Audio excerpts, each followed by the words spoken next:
Saturday morning. 1 out of 5 families here in the U.S. is touched by adoption. When the adopted children come from another country, it might be a little challenging for their families to actually teach them about their native culture. Well, that's where heritage camps come in. And joining us this morning is Pam Sweetser. Thank you for being here. Thank you for having me, Christine. So you have a personal experience. You have 2 adopted kids, right? Tell us about how this came about for you. Well, my 2 children were adopted from Korea and then from India as babies.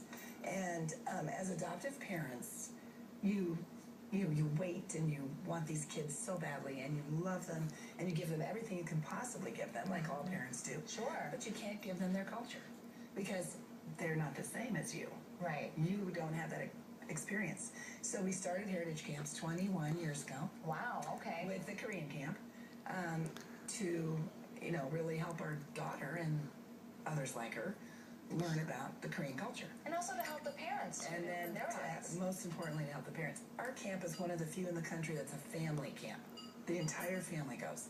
This isn't the kind of thing where you send your kid off to chess camp or something hot. This is the very core of their being. So to me, it's very important that the whole family experiences it. As we were going through some of the pictures with the kids and families involved, what can people expect at these heritage camps?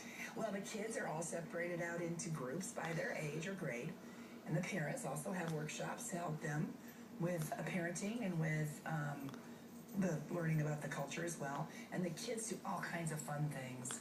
And they have role models like yourself, Christine. You've been to our Chinese camp as a role model.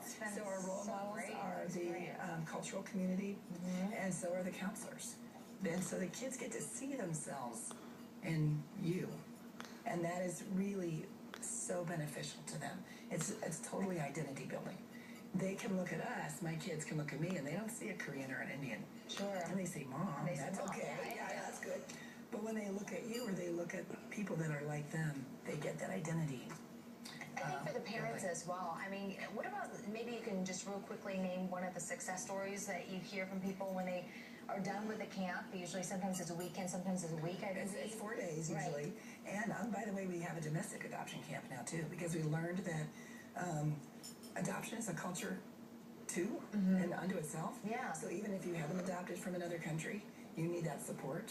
So this was the second year of the domestic camp. And I think as far as success stories, what I hear the most are from young adults who have been all through camp, like my kids, who've been all through camp and then say,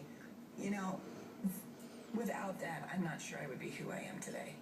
Without knowing and having a sense of self, which we all need, I don't think I would be who I am today. I don't think I would have been as successful, as happy, any of those things, because you've got to have that core identity, and that's what we do. We try anyway. I think the heritage camps are great, so I volunteer there, and you're always looking for volunteers as well. Always looking for volunteers. People might be interested in wanting to learn about the adoptive programs we have here in Colorado. We have more information on our website, thedenverchannel.com. Click on that red TV button, and we'll also tell you more about the heritage camps there. Registration opens in March. All right, registration opens in March. Thank you, Ben. Thank you for being here.